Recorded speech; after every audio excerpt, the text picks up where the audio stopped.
un tip que a mí me gusta mucho dar para, sobre todo, nutrir esta parte del autocuidado, es dejar que las personas que generan situaciones incómodas, se hagan cargo de esas situaciones incómodas.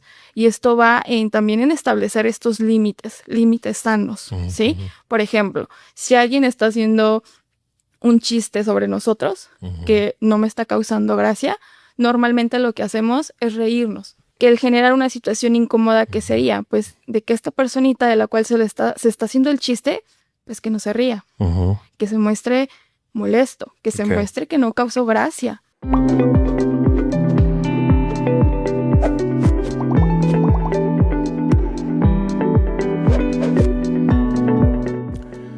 Bienvenidos a un episodio más de Familias Comprometidas, este ejercicio que hacemos a través de TV4 con la Secretaría de Educación de Guanajuato en conjunto para que todos aquellos formadores, acompañantes, tutores, padres de familia que estén en este acompañamiento constante, eduquemos a nuestros hijos, pero muy particularmente hoy sobre la paz y el autocuidado.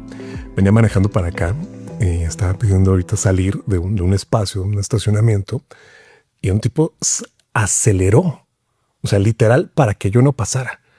Veníamos así, veo que se pareja. Si yo hubiera tenido a mi niño que no me acompañaba en ese momento, pero yo reacciono de manera violenta, gritándole, mentándole la madre, haciendo como hubiera sido, ahí algo mi niño estaría aprendiendo. Versus, pásale amigo, y ya no me conflictúo. ¿Cómo es que reaccionamos? Y para eso el día de hoy vamos a estar acá en este tema agradeciendo a Valeria Mabel Villanueva Rangel, quien es promotora precisamente que nos acompaña en estas Familias Comprometidas. Bienvenida. Muchas gracias. A ti por estar acá con nosotros. La cultura de la paz en estos tiempos, en este México en particular. Sí, muy complicado. Oye, a ver, ¿cómo podemos empezar a entender que esto que ponía yo como ejemplo, en lo cotidiano estamos reaccionando, estamos influyendo en el desarrollo cognitivo de nuestros niños? Sí, totalmente. Y viene esto porque reaccionamos de manera muy impulsiva. Y viene también de que carecemos de una regulación emocional enorme. Y justamente, pues actuamos de manera muy impulsiva sin pensar, pues número uno, en las consecuencias. Y número dos, pues también si vamos acompañados, sobre todo esos pequeñitos, en qué están viendo estos pequeñitos. Porque al final del día lo que verdaderamente educa, pues es el ejemplo. Y estas decisiones, microdecisiones, este tipo de reacciones impactan en el desarrollo de nuestros niños y en su bienestar. Hablemos entonces de lo que es el autocuidado, porque para muchos autocuidado más allá se percibe luego incluso como esta parte de la imagen, de que sí me veo bien, de que no, sí, yo sí me cuido la piel, mi rutina de skincare y hago y deshago. Y eso es lo que malentendemos. ¿Qué es en sí el autocuidado? El autocuidado, son todas aquellas herramientas con las que contamos personalmente que nos va a ayudar a nutrir nuestro bienestar, hablando de manera física, mental, emocional e incluso espiritual. Entonces, en estos campos, ¿qué tanto estamos trabajando nosotros? Justamente ahorita nos desviamos mucho, pensamos que el autocuidado va en algo más banal, ¿no? Sí. En cómo lucimos físicamente. Sí, y también las redes sociales han influido mucho en eso, ¿no? Abrimos redes sociales y a lo mejor tenemos ciertos influencers que nos están demostrando que el quererte, el cuidar de ti es que vayas a pilates a las 7 de la mañana, que todos los días vayas al gym y que además puedas hacer esto. Entonces, toda esta influencia es una carga tremenda, porque cuando vemos esto es como de chin, entonces, ¿qué estoy haciendo realmente por mí? Pero el autocuidado va a encubrir esos campos. Físicamente, ¿qué haces por ti? ¿Sí? Desde la alimentación. ¿Qué alimentos estás consumiendo? ¿Sí? El ejercicio, si realizas un ejercicio, luego podemos decir, es que no tengo tiempo, pero el darnos ese tiempo, ¿sí? Porque el hacer ejercicio ya está comprobado que liberamos endorfinas que nos van a ayudar personalmente. Entonces también en lo emocional. Un niño que a sus escasos 7, 8 años ve a papi que no le alcanza a preparar desayuno, que van corriendo, que van, en este ejemplo que ponía del auto, estresados, mentando madres y todo el mundo alterado. Ya te pusiste, ya, intenta comer rápido. Y que estás así en esa vorágine. ¿Qué le estás enseñando y qué está aprendiendo a este niño sobre el autocuidado y lo que debería ser entonces todo este ejercicio para voltear a ver? Porque esto, más allá y el aprendizaje, será entender que qué factura es la que nos va a traer si esto a la larga lo vamos a seguir desarrollando. Sí, y aparte, esto nos lleva a que no nos hacemos cargo realmente de nuestras consecuencias, ¿no? Por ejemplo, esta parte de son las 8 de la mañana, el niño tiene que entrar a la escuela a tiempo y entonces yo me levanté tardísimo y voy ahí corriendo con el auto y justo no, y pásale y tal. Y él lo va viendo. Entonces, y el pequeño lo va viendo. Y a lo mejor muchas veces como padres damos esa responsabilidad a quienes no tienen esa responsabilidad, ¿no? Podemos empezar ahora sí que a aventar las culpas de es que te dije que hicieras y es que esto, cuando realmente pues hay que asumir las consecuencias, ¿no? Si yo decidí a lo mejor darme 5 minutitos más de sueño, pues entonces ¿de quién es realmente la responsabilidad? ¿De nosotros o del pequeño? De nosotros. Pero es muy difícil hacernos cargo de lo que verdaderamente estamos haciendo y pues es más fácil y más sencillo pasar a quien pues no tiene luego voz para defenderse. Estas decisiones, este desorden, estas malas rutinas, malos hábitos, los va ir asumiendo el niño como algo normal, lo va a aprender, lo va a replicar él más tarde y de alguna manera esto será lo natural que podamos desarrollar para empezar a entrar a este concepto del autocuidado. Sí. ¿Y cuál será entonces el beneficio social? Porque más allá del bienestar, por supuesto, del niño, es algo que tiene que replicar con la sociedad, que lamentablemente, insisto, lo vemos en un... Yo de pronto pongo a pensar en qué momento en 2026, que es cuando estamos grabando y haciendo este episodio, normalizamos tantas cosas que, por ejemplo, yo recuerdo en el 2002, 2003, pues me parecía muy lamentable muchas cosas, muchas rutinas, muchas cosas. Esto del estrés, ahora estar a través de las pantallas, que no nos saludemos, que no nos volteemos a ver. O sea, es como parte de eso social que también tendrá ese impacto y que ahora estamos normalizando muchas conductas. Sí, es correcto. El autocuidado y una convivencia sana, que eso tiene que ver pues con la sociedad y cómo nos desenvolvemos allá, son dos conceptos inseparables. ¿Por qué? Porque si tú no respetas, si tú no cuidas de ti, si tú no trabajas como en ti, ¿cómo esperamos convivir entonces con los demás? Si tú no tienes ese respeto, si tú no tienes esa comunicación, entonces ¿cómo lo vas a hacer con las demás personitas? ¿Sí? Entonces, es muy cierto que la parte de la comunicación es de lo que hoy en día creo que estamos careciendo bastante, ¿no? Por muchas influencias sociales que tenemos hoy en día. Pero si el cómo yo voy a empezar a comunicar con mis pares, ¿sí? Viene de la parte del autocuidado, ¿sí? Enseñarle a un pequeño que esta parte del autocuidado, pues es completamente esencial. Pero el autocuidado también nos implica muchas veces luego situaciones incómodas que no queremos experimentar, que las evitamos. ¿Cómo cuáles? A ver. Por ejemplo, un tip que a mí me gusta mucho dar para, sobre todo, nutrir esta parte del autocuidado, es dejar que las personas que generan situaciones incómodas se hagan cargo de esas situaciones incómodas. Y esto va también en establecer estos límites sanos, ¿sí? Por ejemplo, si alguien está haciendo un chiste sobre nosotros que no me está causando gracia, normalmente lo que hacemos es reírnos. O sea, una escena en el salón de bullying, vamos a ponerlo así. Sí. Ajá. Entonces, si hay el chaparro, ahí viene el chaparro. Ahí viene el chaparro y tú vas entrando, probablemente esto va a causar risa en los demás, ¿sí? Y probablemente este pequeño puede actuar ¿de qué forma? También riéndose, ¿sí? ¿Y qué pasa aquí? Que el generar una situación incómoda, ¿qué sería? Pues de que esta personita de la cual se está haciendo el chiste, pues que no se ría, que se muestre molesto, que se muestre que no causó gracia, ¿sí? Y que ponga un límite en ese momento. Y establecer entonces este límite sano. Es aquí donde yo invito que permitamos a las personas que generan situaciones incómodas, que se hagan cargo de esas situaciones incómodas. Porque luego nosotros mismos somos los que buscamos el taparlas o hacer que no pasó nada. A ver, fíjate, yo lo dije ahorita como ejemplo primero que se me vino a la mente chaparro, pero ¿cuántas veces los motes, los apodos, estos adjetivos van naturalizando? Sí. Bueno, no sé, quiero pensar que está de alguna manera, y si tú lo has visto en aulas, que hasta el mismo profe, ¿no? O sea, el que pueda, así como que hay chaparritos y cositos de acá y mis gorditos, y no lo sé. Quiero pensar y ojalá que sea como algo que también suene y resuene a los propios padres para que entonces entiendan.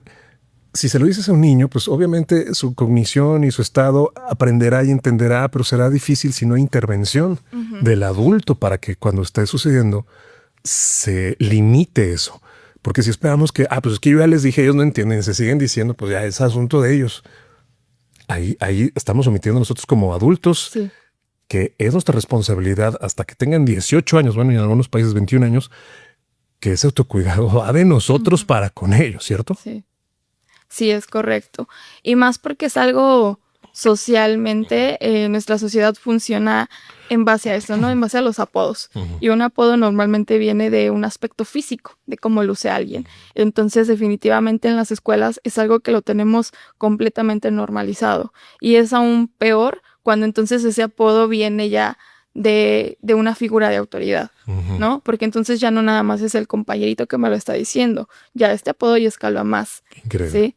Y es aquí tratar de platicar mucho con nuestros chicos, nuestras chicas, hacerlos conscientes de una u otra manera, que sobre todo no hay que hacer lo que no nos gustaría que nos hicieran. Y eso es algo que creo que se nos ha olvidado bastante. Entonces, siempre, cuando he tenido oportunidad como de interactuar con pequeños, les hago este mismo comentario de no hay que hacer lo que no te gusta que te hicieran. ¿Tú cómo te sentirías? Es ahí la empatía, ¿sí? ¿Tú cómo te sentirías si tú fueras la persona a la que le estuvieran diciendo esto? Oye, las facturas futuras de esto. Bueno, Sí. yo estoy pensando, me voy a poner un ejemplo. Recuerdo que a mí me decían, y voy a decir así tal cual, me decían manos de feto. Me acuerdo, había un tipo que me decía manos de feto, manos de feto, manos de feto. Y yo volteaba mucho a ver mis manos, ¿no? Pues blancas. Y eso era motivo de, y yo normalizaba. Te lo juro y se los juro. Y eso a lo que voy son las consecuencias que podemos llegar a tener. Yo a mis 23, 24, 25 años todavía, para mí siempre usaba mangas largas. Usé mangas largas toda la vida. Porque sentía así como que no, mis brazos y son cositas que uno, Sí. o sea, de alguna manera tú ya tenías 20 y tantos, casi estaba por casarme. Así es, ¿eh? O sea, esas son pequeñas cositas que uno no va a tener y la factura va a ser que pasaron 10 años para que yo pudiera como romper ese estereotipo. Sí, definitivamente son cosas que marcan, que dejan huella. Y justamente cuando ya somos adultos, ¿no? Y queremos decir de, ay, no, a mí no me afectó, a mí no me importa. Pero en realidad sí se queda algo de eso en nosotros, porque evidentemente es algo que duele, es algo que lastima. Sí. Y querer hacer de cuenta que no pasa nada, que fue un chiste, en realidad no es así. Y sí hay algo de nosotros que ahí se queda. Entonces sí hay que ser bien cuidadosos con lo que sale de nuestra boca. Como papás, tutores, cuidadores, estos que estamos acompañando el rumbo de los niños, de nuestros niños y niñas, ¿cómo deberíamos romper de pronto esos ciclos en los que exige que estemos ahí presentes, pero decimos, tú decías, es que no tengo tiempo, es que no estoy allí, es que la rutina, que son ya sean malos hábitos, es decir, corregir todo eso que hasta ahorita hemos platicado y poder intervenir? O sea, ¿cómo lo hacemos? ¿Cómo damos ese pasito? Un aspecto clave para esto es la conexión. Y es también como mamá, como papá, dentro de la rutina, dentro de todo el caos, parar, aunque sea 5 minutos, y qué está pasando. Porque además, los comportamientos de nuestros niños, nuestras niñas, nuestros adolescentes, nos van mostrando ciertas conductas que como padre, como madre, podemos decir, es que se está portando mal, es que está siendo rebelde, es que nunca hace caso. Ok, pero ¿por qué no está haciendo caso? Porque está teniendo esta conducta. Nuestros niños, nuestras niñas dan este grito de ayuda. Difícilmente van a llegar contigo. Estaría padrísimo que llegara un pequeño y te dijera, oye mamá, es que siento que trabajas muchísimo y siento que no convives conmigo. Estaría padrísimo que un niño pudiera hacer esto. Pero no. No tiene la construcción de esa palabra. El niño cómo lo va a mostrar en base a su conducta, en base a su comportamiento. Y es ahí cuando tenemos realmente que prestar atención y qué está pasando. Porque un niño que está mostrando estas conductas es porque está pidiendo a gritos esta conexión con mamá y con papá. Si soy mamá o papá de alguien que de pronto identifico que es bully, o sea, que él es el violentador, el acosador, ¿qué debería hacer? ¿Qué debería revisar? Porque dices, viene de casa mucho de este tipo de conductas. Sí, claro. Siempre hablamos de la otra parte, de aquel que lo sufre, de aquel que tiene este tipo de... Pero en este autocuidado propio también, para con mi niño, que yo veo que tiene esas conductas, ¿qué debería revisar? ¿Qué debería de hacer? Pues el primer paso sería reconocer. Reconocer lo que está pasando en casa, asumir la responsabilidad. ¿Hay algo en casa que lo está haciendo, que él exprese así en el salón? Completamente. Asumir la responsabilidad como padres de qué está pasando y qué hemos hecho para colaborar en que este comportamiento siga, ¿sí? Número 1 sería eso, reconocer. Sobre todo es lo más difícil porque muchas veces ante estos comportamientos podemos tener una mamá o un papá que completamente se ciegue a esta posibilidad, ¿no? Y va a decir, no es cierto, en mi casa no puede haber algo así. No, mi hijo no lo hace, ¿sí? Sobre todo entonces, inicialmente, reconocer. Ok, si está pasando, ¿qué hemos hecho nosotros para que esto suceda? Y ahora, ¿qué podemos hacer? ¿Sí? ¿Qué podemos hacer para que esta conducta pues no siga creciendo? ¿Sí? Y entonces hay que enseñarle a este pequeño a asumir también la responsabilidad y a vivir las consecuencias que también tiene que vivir. Y cómo podemos reparar de una u otra forma lo que ya hicimos. ¡Wow! Eso me encanta porque cuando hay un daño, siempre va a haber una factura que te esté ahí pesando. Tú deseas reparar. Eso me encanta porque cuando hacemos algo tenemos que reparar. O sea, sí hay una deuda social. Hay una deuda que tú tienes, si bien ni con por la persona, porque ya nunca la volviste a ver, porque fue algo incidental. Ahí hay una deuda social que tú todavía deberías. En esta cultura de paz, en esta cultura de enseñarle a nuestros niños que tengan respeto, diálogo, ¿cómo podemos decirle a mi niño que no tiene ese manejo de emociones, que de pronto a mí no me alcanzan las palabras, que ahorita esto que estoy escuchando me empieza a hacer ruidito y digo, qué bueno que vi el programa y qué bueno que están hablando de eso? ¿Cómo puedo sentarme con él y empezar a platicar de que el respeto, el diálogo, la cultura de la paz es lo que debería de predominar cuando estamos viendo todos los días estas noticias, esto que pasa en calles y que estamos en un México bastante particular? Sí, bueno, sobre todo con nuestros pequeños que luego tienen más como esta apertura al diálogo, ¿no? Que podemos encontrar un niño o una niña que nos va platicando sobre lo que pasó el día de hoy en su escuela, qué pasó hoy en clase, ¿no? Entonces ahí es el momento perfecto para empezar a dialogar esta parte, ¿no? Sobre todo si nos dicen como hubo tal conflicto. Si es que tal personita le dijo a tal personita que era esto. Entonces preguntarle a él o a ella qué piensa acerca de eso, ¿no? Y si él o ella fue quien lo vivió, el cómo te sentiste. Sí, ¿qué puedes hacer distinto? Y además aquí hacemos esta parte de asumir responsabilidades. De sí, mamá, yo le pegué. Sí, papá, sí le dije esto. Ok, ¿y qué puedes hacer? No nada más quedarnos en lo hice y ya está. Evitarlo. O sea, a ver, lo que estamos diciendo aquí entonces, ¿vale? Es que educar en la cultura de la paz no es evitar conflictos. Así es. Es afrontarlos. Así es. Pero asumiendo todas esas responsabilidades y que si tiene facturas, bueno, pues seas el que tenga el juicio como para decir mea culpa y ok, ¿qué hago con eso? Es que es bien complicado porque muchas veces como madres y padres de familia queremos resolver absolutamente todo, ¿sí? Queremos evitar malestares en nuestros hijos, pero perdemos de vista de que a veces sí es necesario que vivan un malestar, que vivan una situación incómoda, porque estamos viviendo también esta etapa donde mamá y papá queremos resolver todo y que no sufras, que no te pase nada malo, que no llores, ¿sí? Pero hay que sentir el conflicto también, hay que sentir esa incomodidad y hay que invitarle a este pequeño a que sepa sobrellevar. ¿Qué puedo hacer ante el conflicto? No violento, que es lo que estamos diciendo. Claro, no de voy a llegar y entonces yo también le voy a regresar el golpe. ¿Sí? No, que sí podemos hacer marcando los límites sanos y respetando también a la otra persona. No llegar porque al final del día la violencia pues va a generar más violencia y es lo que no queremos que suceda. ¿Sí? Pero ¿de qué manera puedo guiar a este pequeño, a esta pequeña? De que pueda marcar estos límites sanos, de que pueda hacer que su voz valga, ¿sí? Sin herir, sin lastimar a las demás personas, pero tampoco permitiendo que las demás personas sí lastimen. Oye, suena muy, muy complejo. Digo, entiendo perfectamente, pero habrá alguien que en casa se pregunte, ¿no? Bueno, pero es que a mi niño diario le están dando manotazos, diario le están haciendo... O sea, ¿cómo no va a poner el límite si no le regresa el manotazo? Yo es lo que le estoy diciendo a mi niño, no se deje, mijo, y demuestre que usted también, y a ver, y lo pongo ahí con el saco de boxeo. ¿Cómo poder enfrentarlo el diálogo? Yo sé que es complejo, yo sé que debe ser algo que te enfrentas y qué es lo que tú vives allá afuera en esos talleres. Cuando ves eso, ¿cómo llegas? La intervención debe escalar a estos mayores.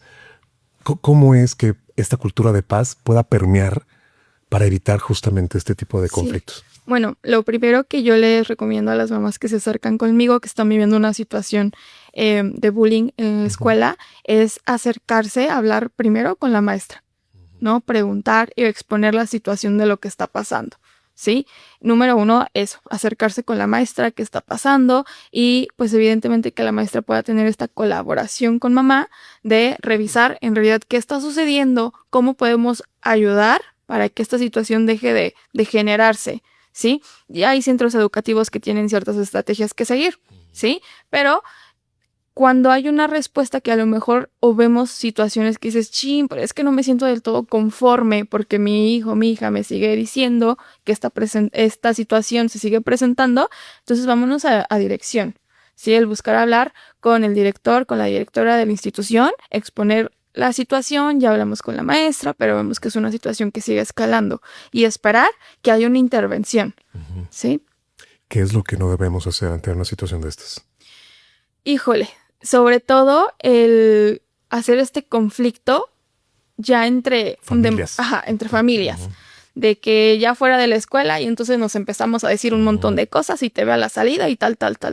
Eso es lo que no tenemos que hacer, ¿sí? Porque los niños están viendo esto. Lo aprenden, es ¿sí? lo que estamos hablando. Claro, que el ejemplo es lo que realmente está educando. Y entonces este niño y esta niña pues están viendo que, pues número 1, mamá o papá están completamente desregulados y están actuando de manera muy impulsiva sin pensar en las consecuencias que esto nos va a generar. Entonces, eso sí es lo número 1, no hacernos estos conflictos y te veo a la hora de la salida y va a pasar esto. No. Y tampoco vamos a entrar por el lado de generar este conflicto aún más fuerte entre los niños, ¿sí? Y entonces mañana tú vas a llegar y le vas a decir esto. Alimentar y le vas a hacer esto. Sí. Claro. El conflicto es inevitable, Valeria. Es algo de la vida, es algo que nos vamos a encontrar, es algo que desde la filosofía se ha estudiado. La psicología ante este problema, por supuesto, también lo trata y yo decía, no mi ejemplo en su momento, y sus facturas pueden serlo incluso no traumáticas para muchos. Lo mío fue bastante tonto, ¿no? Pero hay cosas que luego las podemos ver en cosas muy graves, en desenlaces muy, muy, muy, muy lamentables. Para evitar todo eso y para dar herramientas, ¿de dónde me hago yo de herramientas, Valeria? Para que mi niño las pueda tener y afrontar esos conflictos. Es decir, son lecturas, son estas charlas, son los talleres, es en la escuela misma donde encontraría, porque lo que hacemos ahora es dejarnos nuestros niños en tabletas, poca interacción, lo menos que pueda yo hablar con él, al cabo lo veo tranquilito. ¿Qué estamos dejando de hacer y qué sí tendremos que hacer? Sí, sobre todo con nuestros pequeños, desde muy temprana edad hay que enseñarles, ayudarles a que conozcan sus emociones, para que conociendo nuestras emociones podamos realmente tener un mejor manejo, un mejor control de ellas, ¿sí? Si nosotros como adultos, la verdad es que estamos muy desregulados. Luego no sabemos qué hacer con lo que estamos sintiendo, ni siquiera le damos un nombre, ni siquiera las nombramos, e incluso las confundimos bastante. Entonces, desde pequeños, ayudarles y mostrarles qué es, cómo se siente cada emoción. Sobre todo con los niños, la parte de los berrinches nos puede funcionar muchísimo, ¿sí? De a ver, ¿qué estás haciendo? ¿Sí? ¿Qué estás sintiendo? Sí. ¿Cómo te sientes? ¿Te sientes enojado? ¿Te sientes triste? Aunque tenga sus 2 años y medio, 3 años, que es la edad. Así o sea, es. ahí es donde... Sí, porque luego es una falsa creencia esto que decimos de, es que los niños, no entienden. No te van a entender. No, claro que entienden. Y es lo que tú le estás modelando desde pequeño. Sí, entonces, a ver, ¿te sientes enojado? ¿Te sientes frustrado? ¿Cómo te estás sintiendo? ¿Qué situación te está generando el sentirte así? Que no te compré las galletas. Ok. ¿Sí? ¿Y cómo está actuando este pequeño o esta pequeña? Pero es ahí el aprender a esta personita que reconozca cómo está manejando sus emociones, cómo las está sintiendo. Y no vamos a esperar que un niño de 5 años tenga un completo manejo de sus emociones, ¿verdad? Pero sí lo vamos enseñando a que pueda reconocerlas y que a la par pueda también aprender a reparar si se equivocó, si lastimó, si dañó. Esta es una cadenita y esto es hacer comunidad. Y esto es finalmente el impacto que vamos a tener desde el autocuidado hacia una cultura de la paz. De esta manera, Valeria Mabel Villanueva Rangel, gracias por estar acá con nosotros. Para aquellos que se puedan acercar contigo, pueden pedir los talleres directamente en las escuelas, ¿cierto? Sí, hay directores, gracias, que se han acercado a pedir estos talleres, a pedir que se imparta el programa. Y la verdad es que es padrísimo porque se hace una comunidad muy, muy bonita. Los grupos son muy bonitos y es un aprendizaje grupal. Uh-huh. Pues eso es lo que queremos aquí en Familias Comprometidas, ese compromiso que existe de comunidad y por supuesto con este impacto hacia los pequeñitos. Valeria, muchas gracias. Gracias a ustedes. Te esperamos en una próxima. Educamos para la paz y el autocuidado. Esta es la enseñanza de este episodio en particular. Una disculpa por la voz y las tosí varias veces a lo largo. Estoy pasando una faringitis bastante terrible. A nombre de todos estos que acá colaboramos de TV4, por supuesto a través de la Secretaría de Educación, les agradecemos infinitamente. Esto fue Familias Comprometidas. Hasta la próxima.